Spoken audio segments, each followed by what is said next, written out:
அண்மை செய்தி, பாலமேடு ஜல்லிக்கட்டு போட்டியில் வெற்றி பெற்றவர்களுக்கு பரிசுகள் வழங்குவதில் குளறுபடி ஏற்பட்டதால் அங்கு தள்ளுமுள்ளு ஏற்பட்டிருக்கிறது. அது தொடர்பான காட்சிகளை நாம் நேரலையில் பார்த்து வருகிறோம். பரிசுகள் வழங்குவதில் குளறுபடி ஏற்பட்டதால் மாடுபிடி வீரர்கள் மறியல் போராட்டத்தில் ஈடுபட்டிருக்கிறார்கள்.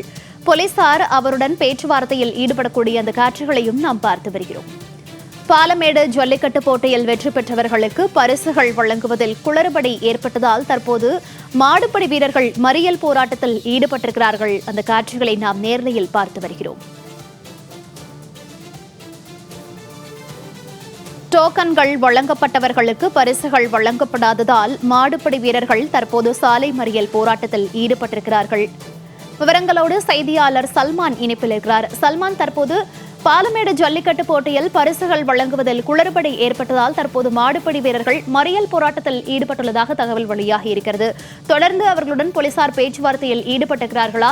இது தொடர்பாக விழா கமிட்டியினர் என்ன சொல்கிறார்கள்? முழு தகவல்கள். பாலமேடு ஜல்லிக்கட்டு போட்டியானது காலை தொடங்கி மாலை 5:30 மணி வரைக்குமாக நடைபெற்றது. அதனைத் தொடர்ந்து காலை முதலாக 9 சுற்றுகளாக போட்டிகள் நடத்தப்பட்ட போது ஒவ்வொரு சுற்றிலும் சிறப்பாக விளையாடிய காளைகள் மற்றும் மாடுபிடி வீரர்களுக்கு கட்டில், அதே போன்று பீரோ, வாஷிங் மிஷின் உள்ளிட்ட பல்வேறு பரிசு பொருட்கள் அறிவிக்கப்பட்டு அந்த பெரிய பரிசு பொருட்கள் என்பது அதற்கான டோக்கன் வழங்கப்பட்டது.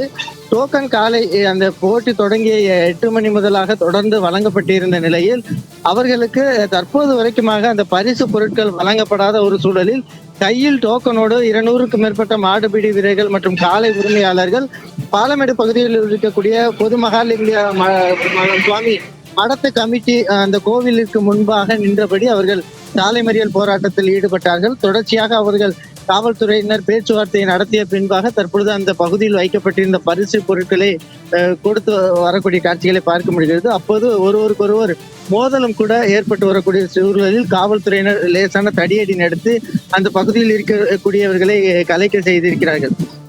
பாலமேடு ஜல்லிக்கட்டு போட்டியை பொறுத்த மட்டிலும் போட்டி தொடங்கி அந்த சுற்றுகளில் வெற்றி பெறும்போது உடனுக்குடன் இது போன்ற அந்த டோக்கன்கள் அந்த பரிசு பொருட்களுக்கான டோக்கன்கள் வழங்கப்பட்டு உடனடியாக அந்த பரிசு பொருட்கள் ஒரு குறிப்பிட்ட இடங்களில் வழங்கப்படும். ஆனால் இன்று காலை 8 மணிக்கெல்லாம் வெற்றி பெற்ற காளை மற்றும் மாடுபிடி உரிமையாளர்களுக்கான டோக்கன் வழங்கப்பட்ட நிலையில் அவர்கள் காலை 9 முதல் 10 மணி முதலாக அவர்கள் நீண்ட நேரமாக இரவு வரை காத்திருக்கக்கூடிய ஒரு சூழல் ஏற்பட்டதால் அவர்கள் கடும் சிரமத்திற்கு ஆளாகி கமிட்டிக்கு எதிராக ஒரு சாலை மறியல் போராட்டத்தை ஈடுபடுத்தினார்கள். தொடர்ச்சியாக அந்த பகுதி முழுவதும் தற்போது அந்த பரிசு பொருட்கள் வழங்கப்பட்டாலும் கூட அந்த காளைகளோடு வந்திருந்த காளை உரிமையாளர்கள் அந்த வாகனங்களோடு காத்திருக்கக்கூடிய நிலையில் பாலமேடு பகுதியில் கடுமையான போக்குவரத்து சூழலும் ஏற்பட்டது. இன்றைய நடைபெற்ற அந்த பாலமேடு ஜல்லிக்கட்டு போட்டியில் காலை போட்டி தொடங்குவதிலிருந்து போட்டி முடியும் வரை தொடர்ந்து பல்வேறு சர்ச்சைகள் எழுந்தது.